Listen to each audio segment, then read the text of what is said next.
This is Up Close. I'm Stephen I. Weiss. In this week's episode, we're looking at what happens when we publicize private details.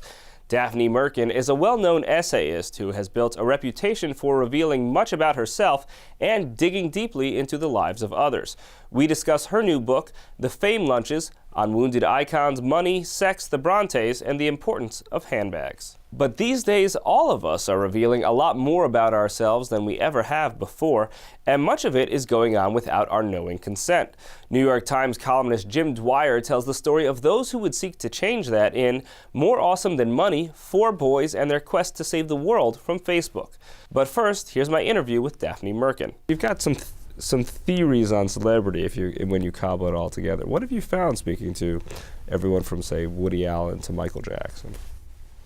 Well, my theory that I kind of present in the title essay is slightly tongue-in-cheek. It's not entirely.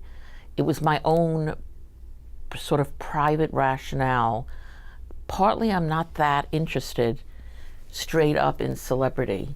Right. The sort of fame obsession of the culture, I kind of look out with a crooked eye, if that makes any sense. So I have this theory, sort of more that the kind of people that I was more drawn to were celebrities by accident, that they were a kind of wounded people who, to compensate for some deficit or lack in their own life, which most of us have some, became famous at something. It seems like you're looking for something else in what is famous, in what is well known, or in what should be better known, as you were saying a moment ago, than what a lot of other people are looking for. Right. I think, and I attribute some of this, or I have attributed it to, and I think it's true, some of it to a Talmudic, I studied Talmud at the high school I went to and always liked it, or to a certain, I don't even know if I would call it a Jewish streak. The interpretive interests me. I think one thing that I'm always looking to interpret, what does this say? What does Michael Jackson say about the culture and how it feels about whatever? What is, trying to make connections, not just simply, oh, he's famous, how fascinating. Can I get some of the aura off fame? That doesn't particularly interest me.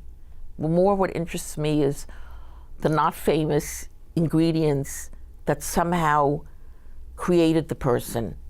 You talk about the idea of how do these ideas catch on, or how do these performances catch on, or how do these celebrities catch on? And you suggest that it's really kind of an id thing, that we can't explain why music catches on. And then you come along and you say, but I'm not really going to focus on any of that part, on any of the id part, really. I'm going to focus on kind of the more subconscious. The more, what would a conscious meditation on all these various id things be? I think the public or the culture at large responds to, whether they know it or not. Like I was talking, there's a piece about Marilyn Monroe that I wrote for the New Yorker that's in the book, and she's always fascinated me. Partly, there's all that sort of drenched glamour of her personality and her particular unique, there were people who thought she wasn't a gifted actress. I do think she was a gifted actress. All that glamour plus all that vulnerability, I think it exerts a fascination. And now, trying to save the world from Facebook with Jim Dwyer. Why do we need saving from Facebook? What's so bad about it? I think the idea is actually even bigger than Facebook. The question is how you preserve your identity online and how you control it, and what are the terms of that going to be. And these 4 guys that I wrote about in this book are just part of a movement of people who are trying to create a space for people and create protections for people so that they can have control over what they share online. And what is that lack of protection doing to us right now?